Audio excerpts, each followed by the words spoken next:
Hello students, welcome to Hindi class. Students, इस video में हम हिंदी का लेसन नंबर 23 अविकारी या क्रिया विशेषण, ठीक है, अविकारी अव्यय शब्द करेंगे।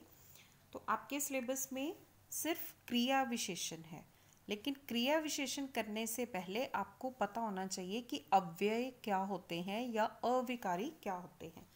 अविकारी मीन्स जिसके अंदर कोई विकार ना हो, मीन्स जिसके अंदर कोई भी चेंज ना हो, उसे अविकारी कहेंगे या अव्यय शब्द कहेंगे। ऐसे शब्द जिनमें किसी लिंग वचन कारक आदि से कोई भी चेंज ना आए उसे हम अव्यय शब्द कहते हैं या अविकारी कहते हैं। जैसे यहाँ पर एग्जाम्पल्स दिए हुए दिन भर, धीरे धीरे, आगे पीछे, पास, दूर, तो ये सब अव्यय के एग्जाम्पल्स हैं। इनमें लिंग बदलने से या वचन बदलने से या कारक से कोई भी चेंज नहीं आता, इसलिए इसे कहते हैं अविकारी। अब जो अविकारी हैं, अविकारी या अव्यय हैं, उसके चार भेद होते हैं। कौन कौन से हैं? क्रिया विशेषण, संबंध बोधक, समुच्चय बोधक और विस्मय आदि बोधक। लेकिन आपके सिलेबस में सिर्फ एक ही है, वो है क्रिया विशेषण। तो आपको क्या करना है? क्रिया विशेषण को लर्न करना है। अब क्रिया विशेषण क्या होता है? क्रिया मीन्स जिन शब्दों से किसी काम का करना या होना पाया जाए। तो विशेषण तो आप सभी को पता है, विशेषण मीन्स जो संज्ञा या सर्वनाम की विशेषता बताते हैं उसे हम विशेषण कहते हैं। लेकिन यहाँ पर शब्द है क्रिया विशेषण, मीन्स जो शब्द क्रिया की विशेषता बताएं। क्रिया मीन्स कि जो काम है वो किस तरह से हो रहा है उससे बताएं, उसे हम कहेंगे क्रिया विशेषण। यहाँ पर क्रिया विशेषण की डेफिनेशन दी गई है। क्रिया की विशेषता बताने वाले शब्द को क्रिया विशेषण कहते हैं। जैसे तेज, रोज, पास, कम, ज्यादा आदि क्रिया विशेषण शब्द हैं, ठीक है। जैसे एग्जाम्पल दिया है, सूरज शाम होते ही ढल गया, तुम्हारा घोड़ा तेज दौड़ता है, वे लोग प्रतिदिन टहलते हैं, सोनी ध्यानपूर्वक पढ़ रही है। जैसे ये एग्जाम्पल्स दिए हुए हैं, इसमें जो भी क्रिया हो रही है किस तरह से हो रही है वो बताया जा रहा है। जैसे सूरज शाम होते ही ढल गया, सूरज ढल गया कब ढला? शाम होते ही। तुम्हारा घोड़ा तेज दौड़ता है, दौड़ना यहाँ पे क्रिया है, लेकिन कैसे? तेज, तो तेज यहाँ पर क्रिया विशेषण हो गया।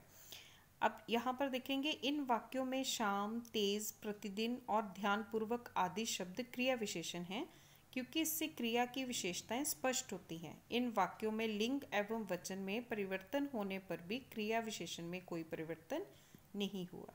तो स्टूडेंट्स, आपको इसकी डेफिनेशन लर्न करनी है और इसके एग्जाम्पल्स लर्न करने हैं। आगे देखेंगे नेक्स्ट पेज। देन क्रिया विशेषण के भेद। अब यहाँ पर क्रिया विशेषण के भेद बताए गए हैं। क्रिया विशेषण के कितने भेद हैं? 4 भेद हैं। फर्स्ट है कालवाचक, देन रीतिवाचक, स्थानवाचक और परिमाणवाचक। तो स्टूडेंट्स, ये आपने भेदों के नेम लर्न करने हैं। उसके बाद इन भेदों की कोई 2-3 एग्जाम्पल्स लर्न करने हैं। जब भी आपको एग्जाम में क्रिया विशेषण आएगा तो उसमें आपने क्रिया की डेफिनेशन, उसके एग्जाम्पल और भेदों की भेदों के नाम और उसके 2-3 एग्जाम्पल, हर एक भेद के 2-2 एग्जाम्पल आपने लर्न करने हैं। अब मैं आपको बताती हूँ कि ये कालवाचक, रीतिवाचक, स्थानवाचक और परिमाणवाचक क्रिया विशेषण क्या होते हैं। अब कालवाचक, काल का मतलब होता है समय, ठीक है। जिन क्रिया विशेषण शब्दों से क्रिया के होने या घटने वाले समय का बोध होता है उसे कालवाचक क्रिया विशेषण कहते हैं। जैसे कल, परसों, दिन भर, रात भर, ये इसके एग्जाम्पल्स हैं। उसके बाद स्थानवाचक, जैसा कि नाम ही है स्थानवाचक, तो जिस क्रिया विशेषण शब्दों से क्रिया के स्थान संबंधी विशेषताओं का बोध होता है उसे स्थानवाचक क्रिया विशेषण कहते हैं। जैसे बाहर, भीतर, ऊपर, नीचे, अंदर, पीछे, इधर उधर आदि। उसके बाद है रीतिवाचक।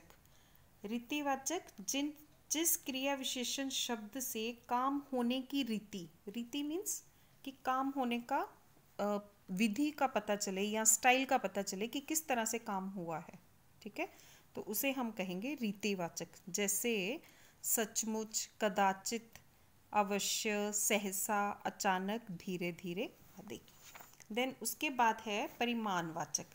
परिमाणवाचक क्रिया विशेषण, जिस क्रिया विशेषण शब्द से क्रिया के परिमाण, मापतोल अथवा मात्रा संबंधी विशेषताओं का बोध होता है या होता हो उसे परिमाणवाचक क्रिया विशेषण कहते हैं। जैसे थोड़ा, तनिक, अत्यंत, प्राय, अधिक, थोड़ा थोड़ा, बारी बारी, क्रमशः इत्यादि। तो स्टूडेंट्स, आपने क्रिया विशेषण में से क्रिया विशेषण की डेफिनेशन, उसके एग्जाम्पल और भेदों के नाम और उसके एग्जाम्पल्स लर्न करने हैं। Thank you students, God bless you all.